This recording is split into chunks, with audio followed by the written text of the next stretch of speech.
Pacitan, sebuah kota kecil di pesisir selatan Jawa Timur memang memiliki potensi perikanan yang cukup menjanjikan. Gugusan karang-karang cadas menjadi spot potensial bagi para pemancing. Dari info yang saya terima membuat saya tertantang untuk mencoba tarikan ikan-ikan karang di perairan kota 1000 Gua ini.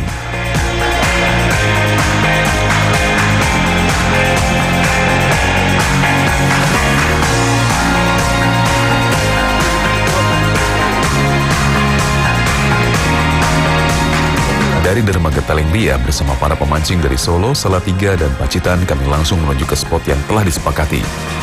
Target utama adalah GT atau ikan-ikan karang lain yang menjadi andalan dari perairan Laut Pacitan.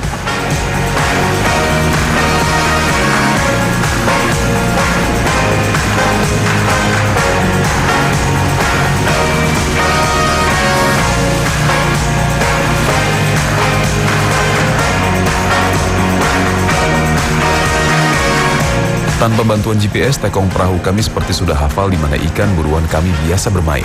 Hanya dengan memanfaatkan panduan dari tebing-tebing karang, Pak Tukul membawa kami menuju ke salah satu spot potensial di sini. Memang spot yang cukup menjanjikan buat ikan-ikan seperti giant trevally dan kerapu untuk mencari makan. Alam juga akan selalu memberi tanda di mana ada burung camar bergerombol, maka disitulah ikan-ikan berkumpul dan mencari makan. Tanpa berlama-lama, umpan pun langsung kami turunkan ke dalam air. Tak perlu menunggu lama, Sarji pemancing dari kapal sebelah langsung strike.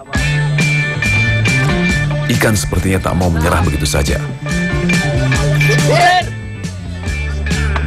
Mantap!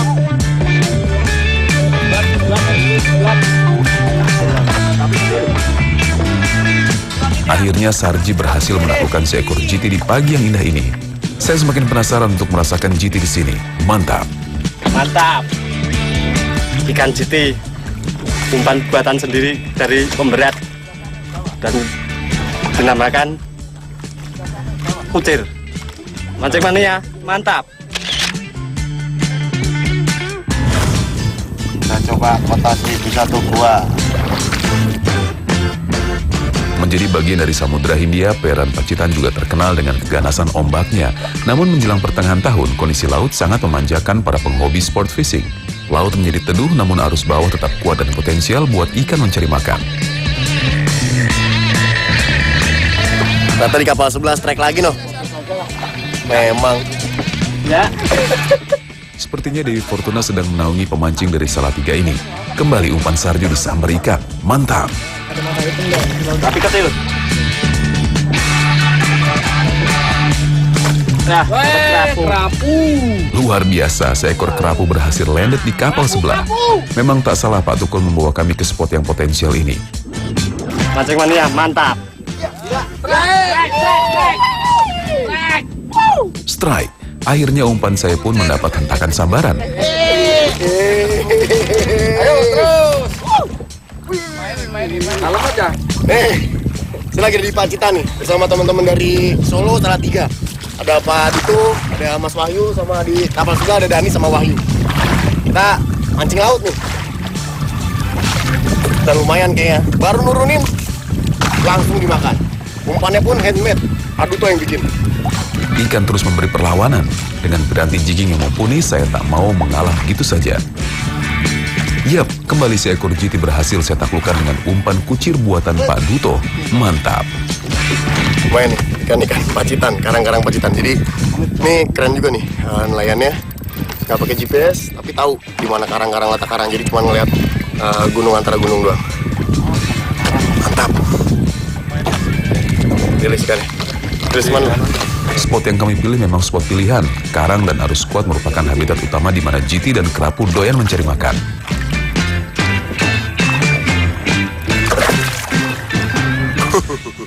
Mantap. Nih saya lagi ada di Pacitan sama teman-teman dari Solo sama dari Salatiga. Ada Pak Duto, Mas Wahyu di sana sama Pak Dani. Ini orang Salatiga. Rawa Pening, Spirit of Java. Orang Salatiga, Mas Wahyu. Mantap. Nyari gabus di laut. Nyari gabus di laut. Nih, umpan handmade buatan Pak Duto nih. Jadi bentuknya nggak tahu sih ini, tapi sadurannya seperti metallic, bener ya Pak Duto ya? Pak Duto boleh nih yang buat nih, saya mau minta diterangin sekalian. Berto, nih gimana Pak? Ada ide bikin umpan ini? Saya awalnya agak bingung juga nih. Ya sebenarnya sih kita kan mancing di laut itu kebanyakan mahal, ya kan? Kemudian kalaupun kehabisan bekal juga susah nyari alatnya. Dengan alat itu kita kalau ini memang sudah saya modif di rumah ya. Gimana caranya biar umpan itu murah, kalau kita jatuh mau dilepasin juga kita rela-rela aja. Masa 1 sampai umpan ini ada 150.000, 200.000 kan gitu. Betul. Ini paling 10-15.000 kan. Udah jadi Pak ya? Iya udah jadi kan itu. Yang jelas ini fungsinya hanya pemberat aja. Oh. Sebenarnya ikan itu tertariknya pada yang kecil-kecil. Entah ikan kecil, entah ikan besar. Bisa. Ini untuk percobaan kita paling besar ya 35 kilo. Wih, GT. gile. Ya di sini juga, di titik ini juga. Sini juga Pak ya? Iya. Nih, dengan umpan murah seperti ini pun ternyata bisa menghasilkan. Buktinya Pak Duto bisa dapat 35 kilo. 35 kilo up GT naik pakai umpan seperti ini. Murah, meriah, tapi manjur. Buktinya tadi saya dapat ikan pakai umpan seperti ini. Mantap.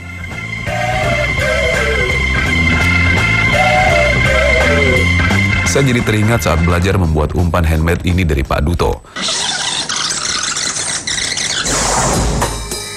Berawal dari cerita kehabisan umpan metal jig di tengah laut, ide kreatif Pak Duto pun keluar. Yap, umpan yang diberi nama kucir ini memang cukup sederhana, tapi sangat ampuh buat menaklukkan ikan-ikan karang. Bahan utama umpan handmade ini adalah timah, benang sutra dengan warna cerah, dan tentunya treble atau mata pancing. Timah fungsinya hanya sebagai pemberat supaya umpan bisa mencapai dasar karang. Umpan utama yang menarik para predator untuk menyambar adalah benang sutra itu sendiri. Dengan sedikit memainkan umpan memakai teknik jigging, maka benang sutra pun akan menarik perhatian para predator di dalam air.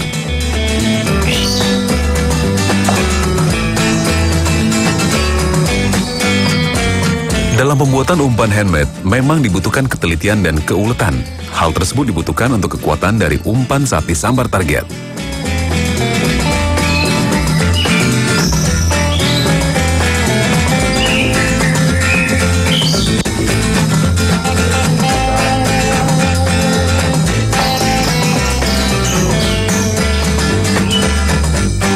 Dibandingkan dengan metal jig, umpan buatan ini jauh lebih murah.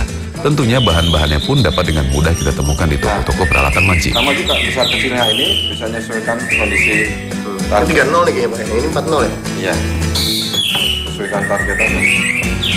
Dalam umpan kucir ini, ada 2 buah hook yang dipasang. Treble hook untuk target ikan ukuran 15-30 kg. Sementara single hook diperuntukkan bagi ikan ukuran di bawah 5 kg.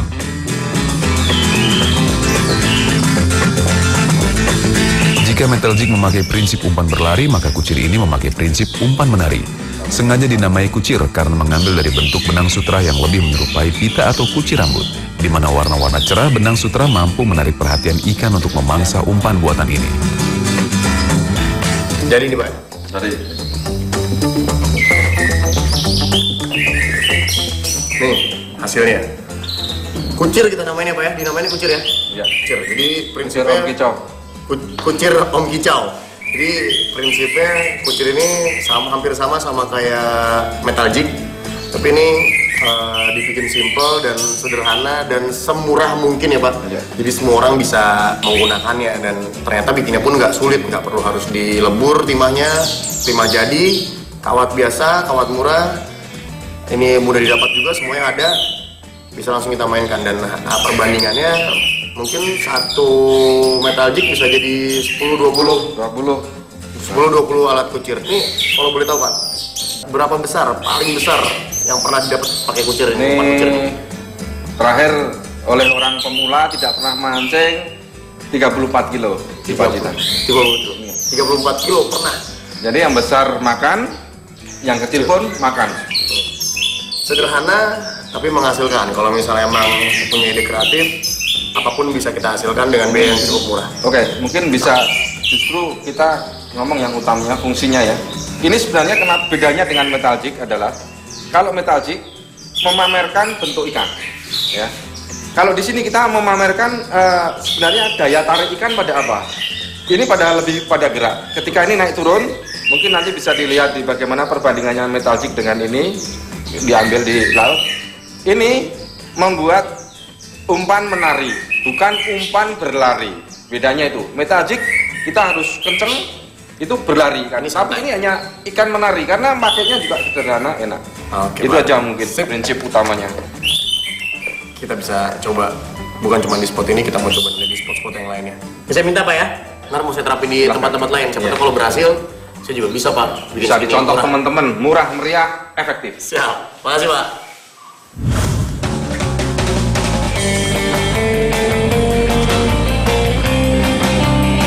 Yap, akhirnya sang kreator umpan pun mendapat sambaran. Memang luar biasa kucir buatan pemancing dari Kartosuro ini. Benar-benar efektif untuk menaklukkan GT-GT di perairan Pacitan ini.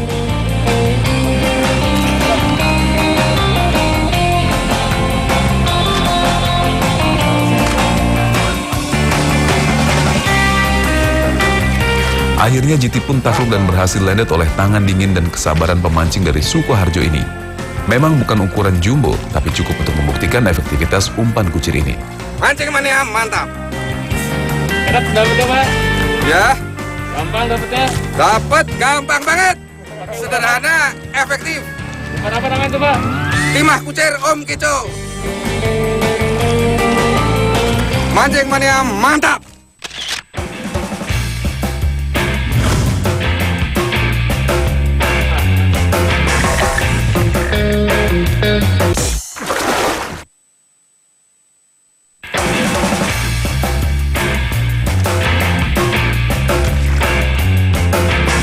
Lagi-lagi kapal 11 strike. Sepertinya hari ini memang harinya Sarju. Ayo semangat mas bro.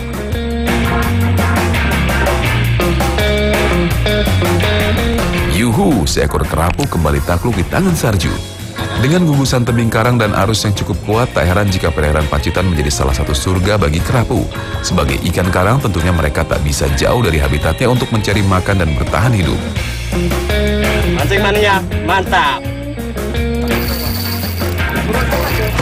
Akhirnya kucir Wahyu pun mendapat sambaran ikan. Strike. Nanti ganggu. Lepas.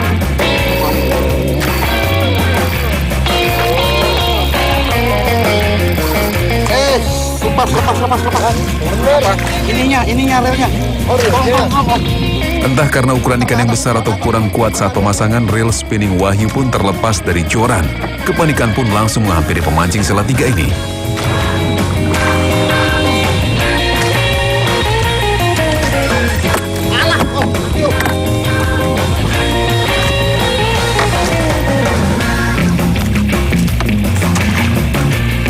Tapi main karang.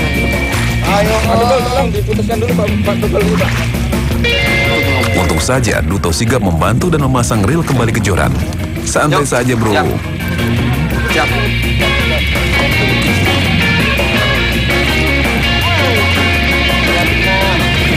Nih, Mas Wahyu nih, penguasa rawa pening. Biasanya gabus sama Toman yang ditarik. Sekarang katanya ikan laut, dia mau coba main laut. Ganti spot katanya. Jadi gabus apa Mas? Gabus berapa kilo nih? Gabus kucir. Ini kalau udah masuk kategori Gabusaurus ini. Gabusaurus. Kucir, main. Lagi-lagi seekor GT ukuran sedang terpesona dan takluk dengan umpan buatan yang sederhana ini. Giant traveling atau juga disebut kue memang sering memilih karang-karang untuk bertahan hidup. Sebagai seekor predator, GT bisa menemukan banyak makanan di sekitar karang habitatnya.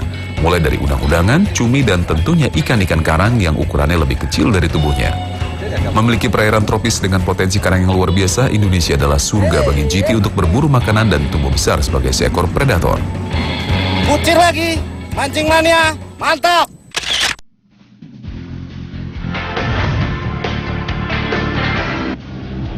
Sebagai daerah pesisir, Pacitan banyak memiliki potensi yang berhubungan dengan perikanan air laut. Salah satunya adalah produk lokal berupa tepung limbah ikan.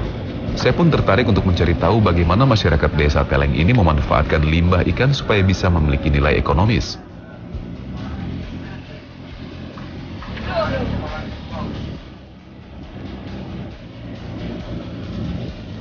Adalah Pak Boyman yang awalnya iseng buka-buka internet dan menemukan solusi untuk menampung dan mengolah limbah ikan supaya tidak mencemari lingkungan. Dibantu istri dan beberapa rekannya, Pak Boyman telah 4 tahun memproduksi tepung limbah ikan. Di dapur masak yang terbuka dengan peralatan sederhana inilah proses pembuatan tepung limbah ikan dimulai. Ya, ini tempat pengolahan limbah Pak. Oh ya, ikan. Ini Pak ya? Ini Pak. yang- Oh iya, nanti Pak. Pak, saya mau tanya-tanya sedikit ya. Ini lagi bikin apa Pak? Panas-panasan nih. Lagi bikin tepung ikan Tepung ikan. untuk makan ternak. Bahannya apa Pak? Ini bahannya dari limbah-limbah kepala ikan sini dibikin tahu tulang. Oh, jadi ini limbahnya. Jadi yang nggak kepakainya. Nah, kepalanya kan nggak bisa dipakai. Kok bisa punya pemikiran bikin tepung ikan Pak? Dulu kan kepala-kepala ikan ini cuma dibuang. Heeh. Lalu daripada dibuang, saya manfaatkan, saya lihat di internet, itu cara-caranya bikin tepung ikan, direbus, dipres, dijemur, lalu digiling. Fresh tuh biar airnya Nah, hilang ya. Satu kali pengolahan nih Pak, berapa kilo limbah ikan jadi berapa kilo tepung biasanya Pak? Yang jelas, setiap 4 kilo ikan basah, jadi kering 1 kilo. Jadi kering 1 kilo. Terus tepungnya itu untuk apa Pak? Bisa buat manusia atau emang? Enggak. Oh enggak ya? Nah, itu untuk ternak itu, Oh buat pakan ternak. untuk campuran pur, Hmm. terus pelet itu, Pelet bisa juga. makan bebek. Pakan bebek. Oh jadi buat emang buat peternakan. Ya, buat ternak. Udah banyak Pak yang mesen ke Bapak? Sementara ini cuma diambil di lokalan sini. Oh, Sini aja. pasarnya masih lokal di daerah Pacitan aja. Pak, kalau boleh tahu sebulan bisa menghasilkan berapa kilo, Pak? Ya kurang lebih ya 1 ton lah. 1 ton, Pak ya? Wih, mantap. Saya boleh lihat-lihat ya, Pak ya? Boleh, boleh. Misi, Pak. Mari. Belum, Pak? Belum, belum. Kuat banget nih, Mas nih. Padahal panas banget dan tengah hari juga, gila. Ya enggak. Enggak ya, Pak? Ya duduk situ. Terus nih semuanya ternyata nggak cuma dari bahan, jadi berbagai macam ikan ada di sini. Jadi semua ikan laut bisa Semua. buat bikin tepung. Proses perebusan dengan suhu tinggi membuat daging dan tulang ikan menjadi lebih lunak. Semakin besar ukuran ikan, maka semakin lama pula waktu yang dibutuhkan untuk perebusan.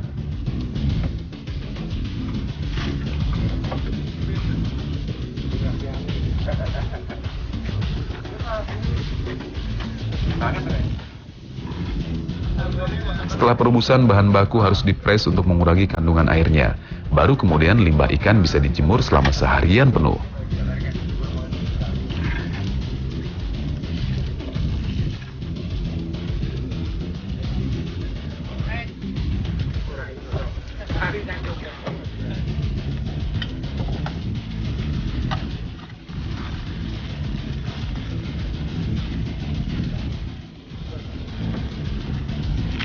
Setelah kering, limbah-limbah ini akan masuk ke dalam mesin penggilingan untuk dijadikan tepung pakan ternak. Dari bahan seperti ini yang tadinya nggak bernilai apa-apa, setelah diolah nanti akan sangat-sangat bernilai dan bermanfaat buat hewan ternak dan ikan.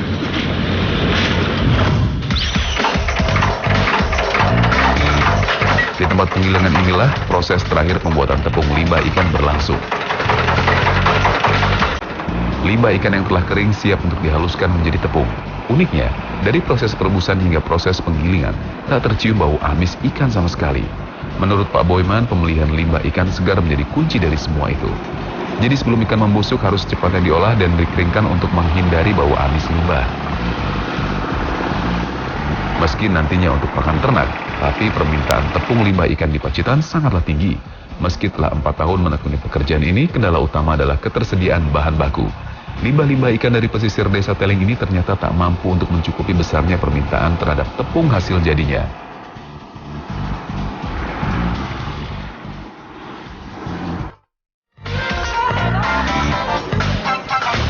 Inilah salah satu hasil dari sebuah ide kreatif yang selalu bernilai positif.